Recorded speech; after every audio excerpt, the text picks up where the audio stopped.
Hi students, आज की video आपके लिए काफ़ी बेनिफिशियल होने वाली है। इसके अंदर हम जीआरएफ के जो बेनिफिट्स हैं वो मैं आपसे डिस्कस करने वाली हूँ। अर्लियर मैंने एक वीडियो में आपसे नेट के क्या बेनिफिट्स हैं ये डिस्कस किया था। तो आज अकेला जीआरएफ अगर आपका क्लियर होता है, यानी कि अकेला इन द सेंस कि अगर आप जीआरएफ क्रैक करते हैं तो आपको क्या बेनिफिट्स होते हैं। तो पहली बात तो मैं ये कहूँगी कि आप नेट को टारगेट ना करके जीआरएफ को डायरेक्टली टारगेट करें, क्योंकि सेम ही एग्जाम होता है, सिर्फ कुछ मार्क्स का डिफरेंस होता है। यानी अगर आपने 200 पे अगर आपने नेट क्वालिफाई किया है तो हो सकता है 210 पे या 215 पे आपका जीआरएफ क्वालिफाई हो जाए। तो उसी सेम पेपर के अंदर सेम ही पैटर्न है, सेम ही प्रिपरेशन है।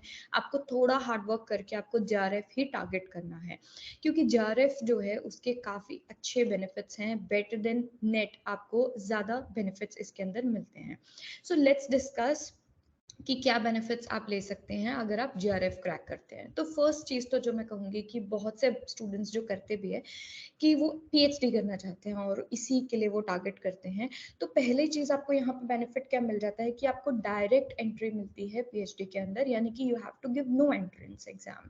तो आपको किसी भी यूनिवर्सिटी का एंट्रेंस एग्जाम देने की कोई ज़रूरत नहीं है, आपको डायरेक्टली एडमिशन मिल जाता है after the GRF. Then second चीज़ आपकी आती है फेलोशिप या स्कॉलरशिप आप कह सकते हैं।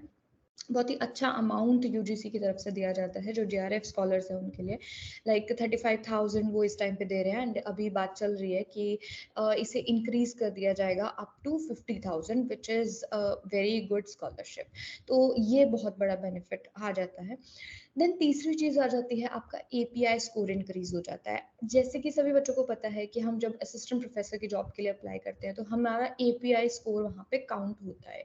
तो अगर आपका एपीआई स्कोर जो है मतलब 5 है तो वो 7 हो जाएगा। अगर आपने जीआरएफ क्वालिफाई किया, यानी कि नेट के स्टूडेंट से ज़्यादा काउंट हो। तो फोर्थ इसके अंदर आप कर सकते हैं रिसर्च एसोसिएट या प्रोजेक्ट असिस्टेंस, या किसी भी गवर्नमेंट या प्राइवेट फंडेड प्रोजेक्ट्स के अंदर आप एज अ रिसर्च स्कॉलर काम कर सकते हैं। और ये वैकेंसीज टाइम टू टाइम निकलती रहती हैं और बहुत कम बच्चे इसके बारे में जानते हैं या बहुत कम लोग इसे एक्सप्लोर करते हैं। तो ज़्यादा कंपटीशन नहीं होता है, तो आपके लिए बहुत ही ईजी होता है इसे पाना, इन जॉब्स को, वैकेंसीज को। और जितनी भी हमारी जो जॉब अलर्ट की जो वेबसाइट्स हैं उनके ऊपर ये वैकेंसीज निकलती रहती हैं टाइम टू टाइम, तो आपको इनको देखते रहना चाहिए। सो ये 4 चीज़ें बहुत ही बेनिफिशियल आपके लिए रहेंगी अगर आप जीआरएफ टारगेट करते हैं। लेकिन एक चीज़ और इम्पॉर्टेंट है कि जीआरएफ के लिए कुछ लिमिटेशंस हैं, है ना? 2 बड़ी लिमिटेशंस जो जीआरएफ के लिए हैं वो ये हैं कि एक तो इसके लिए आपकी एज लिमिट बहुत मैटर करती है। यानी आप अप टू 30 इयर्स ही जीआरएफ दे सकते हैं यानी उसके लिए एलिजिबल हैं, ठीक है? तो आपको बिफोर 30 इयर्स आपको जेआरएफ क्रैक करना होता है। तो टारगेट कीजिए कि जल्दी से जल्दी आप अपने फर्स्ट अटेम्प्ट में ही या जैसे एज सुन एज पॉसिबल आप जेआरएफ ही क्रैक करें। देन सेकंड चीज़ जो आती है इसके अंदर कि इसका जो सर्टिफिकेट आपको जब दिया जाता है तो it is valid for only 3 years. तो उन्हीं 3 इयर्स के अंदर, और आपकी स्कॉलरशिप भी इसके अंदर 3 साल तक ही आपको मिलेगी।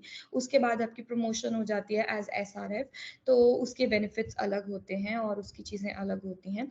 तो यहाँ पे ये जो 2 लिमिटेशंस हैं कि इसका सर्टिफिकेट जो है वो 3 साल के लिए ही वैलिड होता है, एंड प्लस इसका जो एज लिमिट है वो 30 इयर्स ही है, ठीक है? तो उसके अंडर ही आपको ये क्रैक करना होता है। तो मैं आपसे यही कहूँगी कि टारगेट कीजिए जीआरएफ, नॉट ओनली नेट, और सेम प्रिपरेशन है और सेम ही डिफ़िकल्टी लेवल। इतना कोई ऐसा नहीं है कि आपको बहुत ही ज़्यादा इसके लिए सिर्फ आपको अपने वीक जो यूनिट्स हैं उनके ऊपर ज़्यादा काम करने की इसके लिए ज़रूरत पड़ेगी। So target GRF. Thank you and stay tuned for more information.